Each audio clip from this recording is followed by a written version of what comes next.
الله نحمده ونستعينه ونستغفره ونؤمن به ونتوكل عليه ونعوذ بالله من شرور أنفسنا ومن سيئات أعمالنا من يهده الله فلا مضل له ومن يضلله فلا هادي له ونشهد أن لا إله إلا الله وحده لا شريك له ونشهد أن محمدًا عبده ورسوله أما بعد فأعوذ بالله من الشيطان الرجيم بسم الله الرحمن الرحيم لقد رضي الله عن المؤمنين إذ يبايعونك تحت الشجرة فعلم ما في قلوبهم فأنزل السكينة عليهم وأثابهم فتحا قريبا قال رسول الله صلى الله عليه وسلم لكل نبي رفيق ورفيقي في الجنة عثمان صدق الله وصدق رسوله النبي الكريم ونحن على ذلك لمن الشاهدين والشاكرين والحمد لله رب العالمين اللهم صل على محمد وعلى آل محمد كما صليت على إبراهيم وعلى آل إبراهيم إنك حميد مجيد اللهم بارك على محمد وعلى آل محمد كما باركت على إبراهيم وعلى آل إبراهيم إنك حميد مجيد۔ انتہائی واجب الاحترام بزرگوں، دوستوں اور عزیز ساتھیوں، اسلامی سال کا آخری مہینہ ہے ذی الحج جسے کہا جاتا ہے۔ اس ذی الحج کے اندر دو اہم واقعات رونما ہوئے۔ ایک واقعہ تو 10 ذی الحج کو ہوا، اور 10 ذی الحج کے حوالے سے آپ حضرات واقف ہیں کہ حضرت ابراہیم علیہ السلام نے قربانی دی، حضرت اسماعیل علیہ السلام نے قربانی دی، اور اسی نسبت سے 10 ذی الحج کو عالم اسلام کے تمام مسلمان قربانی کرتے ہیں، اپنے اپنے جانور قربان کرتے ہیں۔ اور اسی مہینے کی 18 تاریخ کو دوہرا داماد پیغمبر، خلیفہ سوم، کاتب وحی حضرت عثمان رضی اللہ تعالی عنہ کا یوم وصال، یوم شہادت ہے۔ حضرت عثمان رضی اللہ تعالی عنہ کے حوالے سے چند باتیں آپ حضرات کے سامنے عرض کرنا چاہتا ہوں۔ اللہ رب العزت نے حضور پاک صلی اللہ تعالی علیہ وسلم کو جتنے صحابہ عطا فرمائے وہ چنے ہوئے لوگ تھے۔ اللہ رب العزت نے ساری کائنات میں سے کچھ لوگوں کو چنا اور ان کے سر پر نبوت کا تاج سجایا، ان کو نبی اور رسول کہا جاتا ہے۔ اور پھر اللہ نے انبیاء کے بعد پوری کائنات میں سے مخصوص لوگوں کو، اچھے لوگوں کو، پسندیدہ لوگوں کو چنا، حضور پاک صلی اللہ علیہ وسلم کی خدمت میں ان کو پیش کر دیا، ان کو صحابہ کہا جاتا ہے۔ جس طرح انبیاء چنے ہوئے لوگ ہیں، اسی طرح حضرات صحابہ کرام بھی اللہ کے پسندیدہ لوگ ہیں، اللہ کے چنے ہوئے لوگ ہیں۔ ان چنے ہوئے لوگوں میں ایک ہستی ہے جن کا نام نام نامی اسم گرامی حضرت عثمان رضی اللہ تعالی عنہ ہے۔ آپ کا نام عثمان ہے اور آپ کا لقب ذی النورین ہے، اور آپ کے والد کا نام عفان ہے۔ نبی کریم صلی اللہ علیہ وسلم کے ساتھ ان کی رشتہ داری ہے، 5ویں پشت میں جا کر نبی کریم صلی اللہ علیہ وسلم کے ساتھ ان کا نسب اور نسبت مل جاتی ہے، حضرت عثمان رضی اللہ تعالیٰ عنہ کی۔ حضرت عثمان رضی اللہ تعالیٰ عنہ قریشی ہیں، اور قریشی خاندان کی سب سے بڑی جو شاخ ہے بنو امیہ، آپ بنو امیہ میں سے ہیں۔ حضرت ابو بکر صدیق رضی اللہ تعالی عنہ کی دعوت پر حضرت عثمان رضی اللہ تعالی عنہ ایمان لے آئے، اور یہ چوتھے آدمی ہیں جو ایمان لے آئے، حضرت عثمان رضی اللہ تعالی عنہ۔ جب حضرت ابو بکر صدیق رضی اللہ تعالی عنہ نے ان کو اسلام کی دعوت دی، حضور پاک صلی اللہ علیہ وسلم کی خدمت میں انہوں نے چل کر جانے کا ارادہ ظاہر کیا، یہ اتفاق ہے کہ یہ حضور کی خدمت میں جانا چاہتے تھے۔ اللہ کے محبوب صلی اللہ علیہ وسلم اتفاقی طور پر ایک کنویں پر تشریف لائے، یہ دونوں حضرات بھی وہاں پر موجود تھے، یعنی حضرت ابو بکر صدیق رضی اللہ تعالیٰ عنہ اور حضرت عثمان رضی اللہ تعالیٰ عنہ، یہ دونوں ارادہ بنا رہے تھے ایک کنویں پہ بیٹھ کر، جہاں پر درخت بھی تھا، باغ بھی تھا۔ اچانک دیکھا کہ اللہ کے نبی صلی اللہ علیہ وسلم تشریف لائے ہیں، تو اللہ کے محبوب کو جب دیکھا انہوں نے، یہ کھڑے ہو گئے، تو نبی کریم صلی اللہ علیہ وسلم نے عثمان کو جب دیکھا تو فرمایا، عثمان اسلام قبول کر لے، یوں سمجھ لے کہ جنت کو قبول کر لے، میں تیری طرف اور پوری دنیا کی طرف نبی بنا کر بھیجا گیا ہوں، جس نے بھی میری نبوت کو قبول کر لیا جنت اس کا مقدر ہو گیا۔ حضرت عثمان رضی اللہ تعالی عنہ نے فوری طور پر بلا سوچے سمجھے حضور پاک صلی اللہ علیہ وسلم پر ایمان لے آئے اور کلمہ شہادت پڑھا اور مسلمان ہو گئے۔ کتابوں میں آتا ہے کہ جب حضرت عثمان رضی اللہ عنہ کے چچا کو آپ کے ایمان لے آنے کی اطلاع ملی، تو اس نے آپ کو پابند کر دیا، ایک کمرے میں بند کر دیا۔ کئی دن تک حضرت عثمان اس کمرے میں محبوس اور بند رہے، لیکن آپ نے تکلیف تو برداشت کر لی، لیکن دامن پیغمبر کو چھوڑنا گوارا اور برداشت نہیں کیا۔ یہ عثمان ہے رضی اللہ تعالیٰ عنہ۔ آپ ذی النورین رضی اللہ تعالیٰ عنہ واقعہ فیل کے 6 سال، یعنی آقا علیہ السلام کی ہجرت سے 47 سال پہلے مکہ مکرمہ میں پیدا ہوئے، اور نبی کریم علیہ السلام سے عمر میں 6 سال چھوٹے ہیں۔ حضرت عثمان رضی اللہ تعالی عنہ نبی کریم صلی اللہ علیہ وسلم سے 6 سال چھوٹے ہیں۔ حضرت عثمان رضی اللہ تعالی عنہ نے جس وقت اسلام قبول کیا، اس وقت حضرت عثمان کی عمر 34 سال تھی۔ 34 سال کا کڑیل جوان نبی کریم صلی اللہ علیہ وسلم کی نبوت پر ایمان رکھتا ہے اور ایمان لا کر صحابی رسول بنتے ہیں۔ ایک صحابی کہتے ہیں کہ حضور پاک صلی اللہ علیہ وسلم کی مجلس لگی ہوئی تھی، تو آقا علیہ السلام کے صحابہ بھی بیٹھے ہوئے ہیں۔ آقا نے فرمایا، بلکہ ایک شخص گزرا جو ایک چادر میں لپٹا ہوا تھا، اس کا چہرہ، اس کا وجود ڈھانپا ہوا تھا، اس نے اپنے آپ کو ڈھانپا ہوا تھا چادر کے اندر۔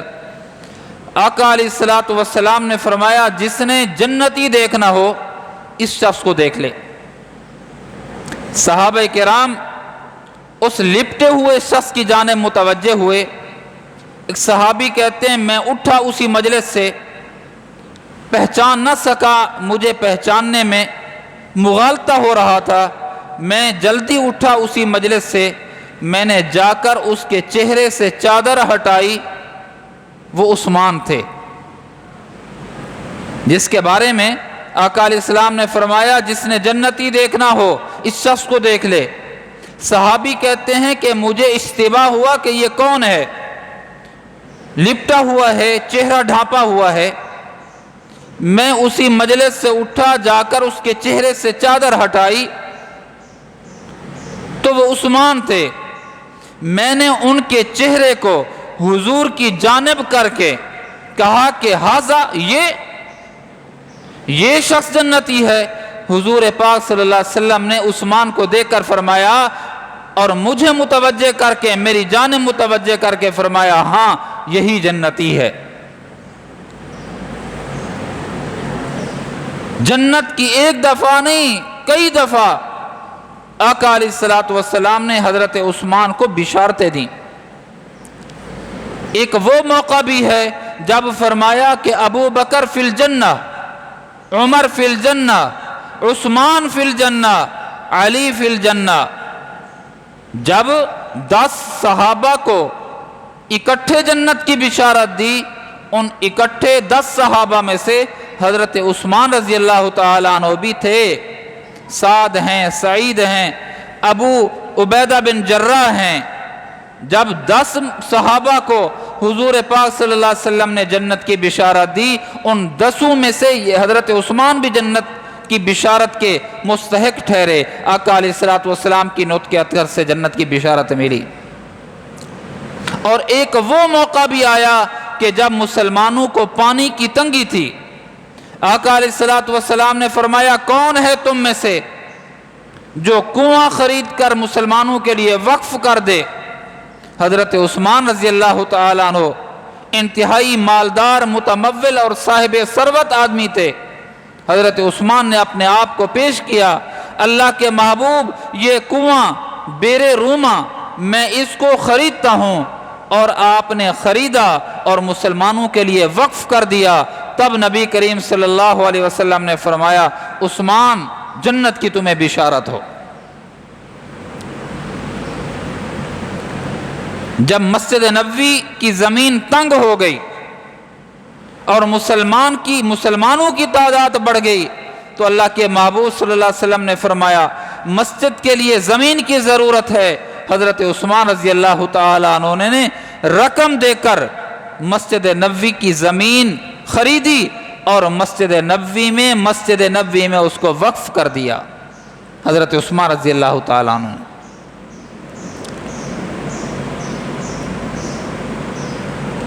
ایک دفعہ آقا علیہ السلام جا رہے ہیں، آپ کے ساتھ آپ کے 3 خلفاء بھی ہیں، حضرت ابو بکر ہیں، حضرت عمر ہیں، حضرت عثمان ہیں رضوان اللہ تعالی علیہم اجمعین۔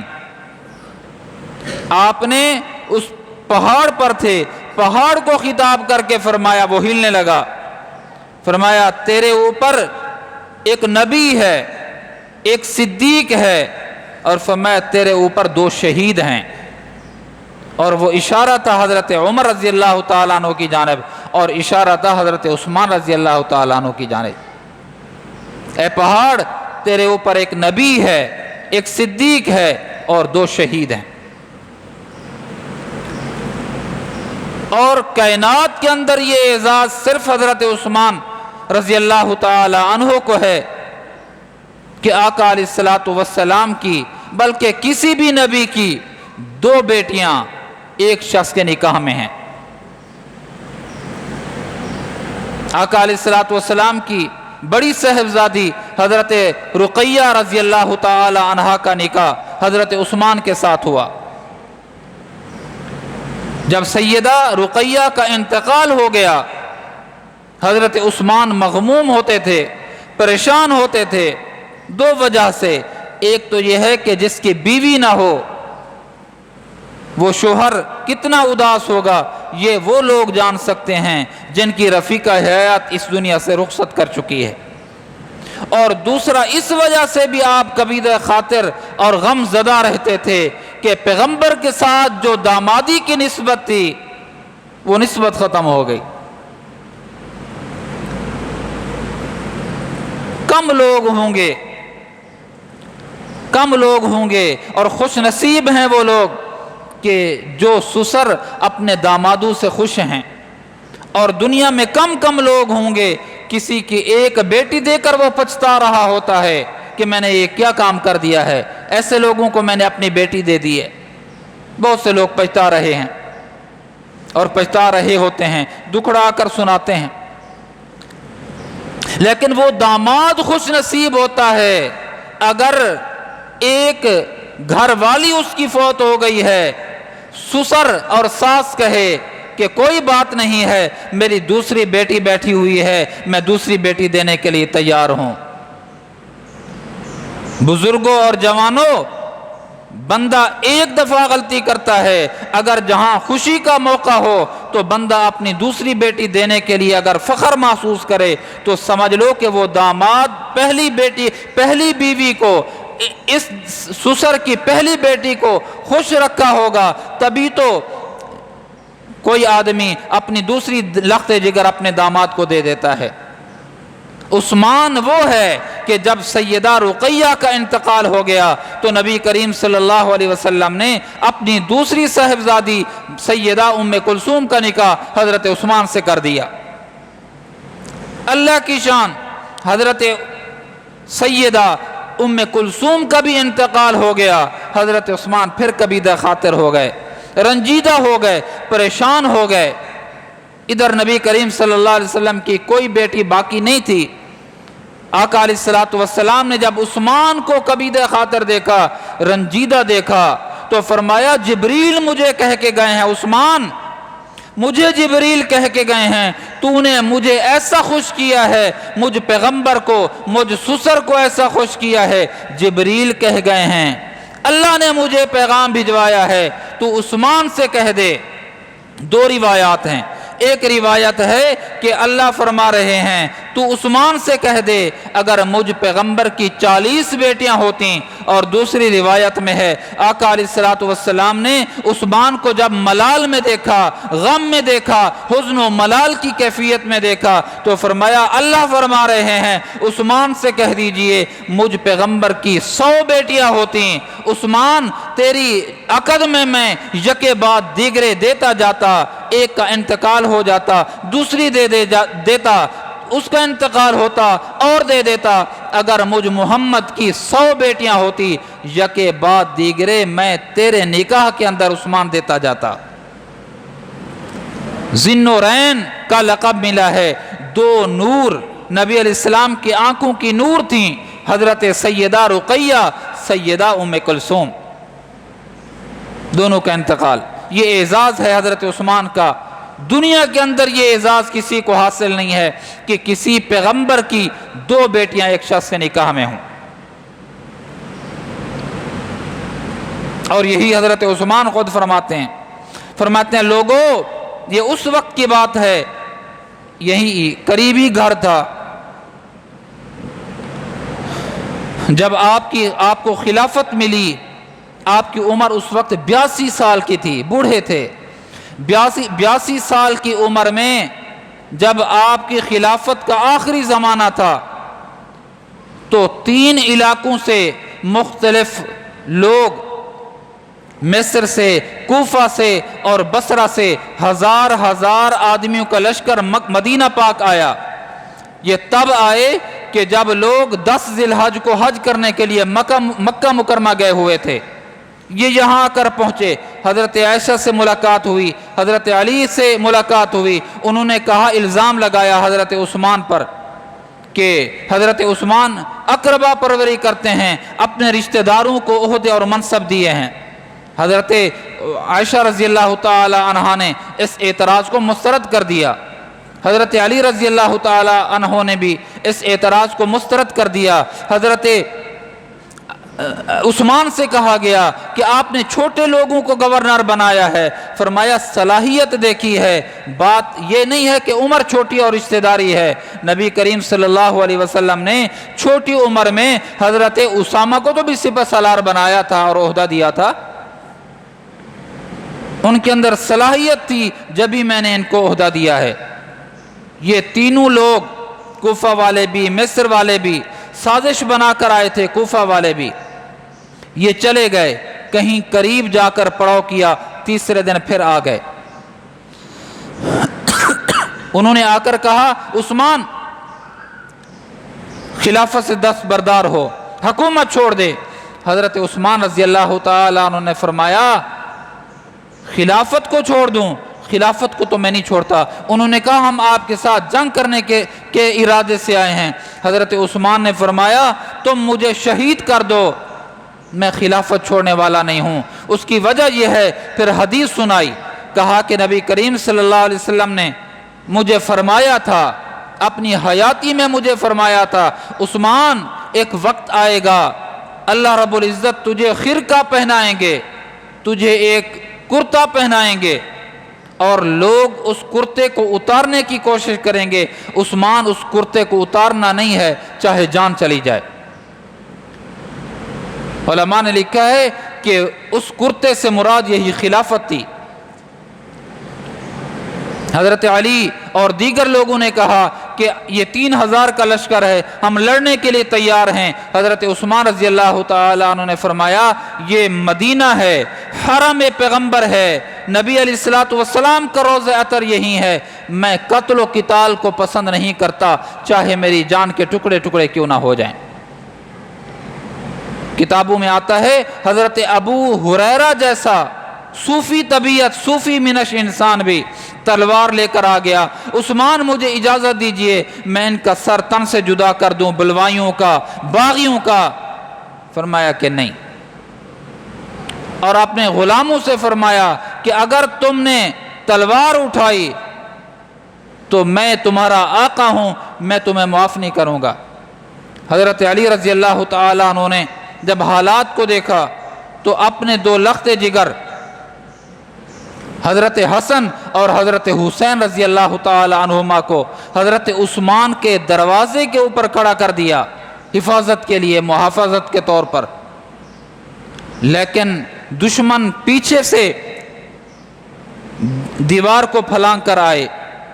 روایات میں آتا ہے کہ 40 دن تک حضرت عثمان رضی اللہ تعالیٰ عنہ یہ غالب آ گئے تھے۔ صحابہ کرام حج پہ گئے ہوئے تھے، 10 ذی الحج کو تو حج تھا، صحابہ کرام مکہ گئے ہوئے تھے اور ان کو اطلاع بھی نہیں ہوئی، اور یہ 16-17 دن کا 5-6 دن کا واقعہ تو ہے کہ کئی دن تک پانی بند رہا، کئی دن تک کھانا بند رہا، اور کئی دنوں تک مسجد نبوی کے اندر نماز پڑھنے کی اجازت نہیں دی گئی۔ حضرت عثمان رضی اللہ تعالیٰ عنہ نے اپنے مکان سے کھڑے ہو کر خطبہ بھی دیا اور سبائیوں سے کہا، بلوائیوں سے کہا، سازش کرنے والوں سے کہا لوگو تم مجھے اس مسجد میں نماز پڑھنے کی اجازت نہیں دیتے جس مسجد کی زمین کو میں عثمان نے ذاتی ملکیت، ذاتی رقم دے کر زمین خرید کر زمین کو مسجد میں وقف کر دیا تھا، تم مجھے اس کنویں کا پانی نہیں پینے دیتے، میں نے ذاتی دولت سے کنواں خرید کر مسلمانوں کے لیے وقف کر دیا تھا۔ کئی دنوں کا پیاسا اور بلوائی سازشی لوگ پیچھے سے آئے اور آ کر حضرت عثمان رضی اللہ تعالیٰ عنہ پر وار کرنے لگے۔ حضرت عثمان کی گھر والی تھیں حضرت بی بی نائلہ، انہوں نے آنے والی تلوار کو جو روکنا چاہا تو تلوار لگی، بی بی نائلہ کے ہاتھ کی انگلیاں کٹ گئیں۔ 18 ذی الحج ہے، جمعہ کا دن ہے، عصر کا وقت ہے، حضرت عثمان روزے کی حالت میں ہیں، قرآن پاک کی تلاوت کر رہے ہیں، باغیوں نے آ کر حضرت عثمان پر حملہ کیا۔ پہلا حملہ جو کیا دائیں بازو پر کیا، آپ کا بازو زخمی ہو گیا، جدا ہو گیا۔ پھر اس کے بعد 9 وار کیے حضرت عثمان رضی اللہ تعالیٰ عنہ پر، اور آپ کا خون جب نکلا آپ قرآن پاک کی اس آیت پر پڑھ رہے تھے اور اسی آیت پر، قرآن کی اسی آیت پر آپ کا خون آیا کہ فَسَيَكْفِيكَهُمُ اللَّهُ وَهُوَ السَّمِيعُ الْعَلِيمُ، اور آپ شہید ہو گئے۔ یہ 18 ذی الحج ہے اور 82 سال کا بوڑھا آدمی ہے، جان تو دے دی، لیکن نبی کریم صلی اللہ علیہ وسلم کا جو فرمان تھا خلافت کو، کرتے کو اتارنے والا، وہ نبی علیہ السلام کی اس فرمان کی حکم عدولی نہیں کی۔ پھر جنازہ کون اٹھائے؟ جنازہ اٹھانے کے لیے کوئی تیار نہیں تھا۔ حضرت امام حسین رضی اللہ تعالیٰ عنہ کی شہادت بھی انتہائی کرب کے ساتھ ہوئی ہے۔ 72 تن آپ کا ان کو شہید کر دیا گیا، لیکن ان سے زیادہ مظلومیت حضرت عثمان رضی اللہ تعالیٰ عنہ کی ہے۔ جوانو تصور تو کرو کہ جب میں نے اپنے باپ کا جنازہ اٹھایا تو میں نے اور میرے بیٹوں نے، میرے رشتہ داروں نے پھول کی پتیاں برسائیں، اور آپ میں سے کتنے لوگ بیٹھے ہیں جنہوں نے اپنے ہاتھوں سے اپنے باپ کا جنازہ اٹھایا ہے؟ جنازے پر پھول برسائے گئے، پتیاں پھینکی گئی، ڈالی گئیں۔ عثمان وہ مظلوم ہے، کتابوں میں آتا ہے کہ چارپائی اٹھانے والا نہیں تھا، خواتین گھر سے باہر نکلی ہیں، اور آپ کا جب جنازہ اٹھایا گیا اور تدفین کے لیے جایا گیا، پھولوں کی پتیاں نہیں نچھاور کی گئیں، بلکہ باغیوں اور بلوائیوں کی طرف سے پتھر کی بارش ہوتی گئی، اور اسی عالم کے حضرت عثمان مظلومیت کی حالت میں آپ کو قبر کی پاتال میں اتارا گیا۔ عثمان، سخی عثمان خود فرماتے ہیں، لوگو میں وہ باحیا ہوں، وہ باحیا عثمان ہوں۔ فرمایا کہ زمانہ جاہلیت میں بھی اور زمانہ اسلام میں بھی کبھی میں نے زنا نہیں کیا، اور فرماتے کبھی میں نے شراب نہیں پی۔ شراب تو ایسے پی جاتی تھی حالت کفر کے اندر، زمانہ جاہلیت کے اندر، جیسے میں اور آپ چائے پیتے ہیں۔ فرمایا زمانہ جاہلیت کے اندر بھی میں نے شراب کو منہ نہیں لگایا، کبھی زنا نہیں کیا، کبھی چوری نہیں کی،